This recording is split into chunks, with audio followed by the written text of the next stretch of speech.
Le sondage vésical, c'est le fait de mettre une sonde dans la vessie afin de vider les urines correctement. On sonde un patient quand le patient ne peut plus uriner. On appelle ça la rétention d'urine. Elle peut être aiguë ou chronique. Aiguë, c'est quand elle arrive de façon brutale, que les mictions ne sont pas reprises. Et là, la mise en place d'une sonde vésicale est indispensable. La rétention peut également être chronique. Dans ce cas-là, elle s'installe progressivement. Et parfois, le patient peut garder la possibilité d'uriner, mais il ne vide pas la vessie correctement, dans de bonnes conditions. Le sondage vésical, c'est un geste qui n'est malheureusement pas apprécié des patients, mais la douleur qui vient du fait que chez les messieurs, l'urètre est un peu long et il y a le passage de la prostate, cette douleur, elle est de courte durée et largement supportable. Chez les dames, normalement, il n'y a pas de douleur ressentie. On va d'abord faire une toilette de la zone génitale. Ensuite, on badigeonnera avec un antiseptique et on met en place un champ stérile, laissant apparaître uniquement les parties génitales.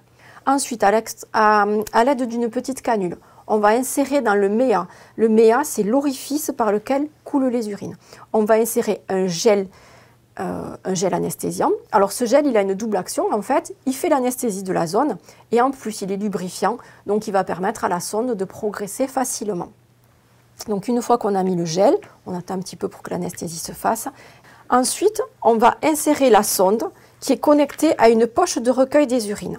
Donc on l'insère tout doucement et lorsque on a de l'urine qui arrive dans le tuyau et dans la poche, c'est qu'on est bien dans la vessie. À ce moment-là, on va pouvoir gonfler le ballonnet, ce qui fait que la sonde va rester en place, elle ne pourra pas sortir. À l'extérieur, le tuyau court le long de la jambe, la poche est sur le mollet et on peut maintenir le tuyau soit au niveau de la cuisse, soit au niveau du mollet. Pour un confort optimal, on utilise généralement des poches de 500 ml qui sont assez petites et qui vont devoir être vidées plusieurs fois dans la journée. Pour cela, on utilise le petit robinet qui est sur la poche pour aller vider dans les toilettes. Pour la nuit, afin d'éviter que les patients doivent se lever plusieurs fois pour vider la poche, on va rajouter une poche supplémentaire qu'on va connecter sur la première poche. C'est une poche de 2 litres qui permet aux patients d'avoir des nuits plus reposantes. Le matin, le patient va vider sa poche et la déconnecter de façon à ne garder que la petite poche pour la journée. Quand on est porteur d'une sonde vésicale, l'hygiène intime doit être irréprochable. On doit se laver 1 à 2 fois par jour avec de l'eau et du savon. Par contre, on n'utilise pas systématiquement d'antiseptique.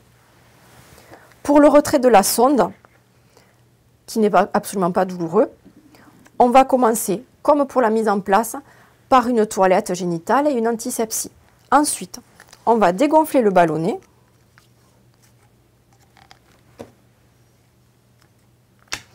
de façon à ce que la sonde puisse être retirée tout doucement. Ce qui est important au retrait de la sonde, c'est que le patient s'hydrate bien et qu'on surveille la reprise des mictions.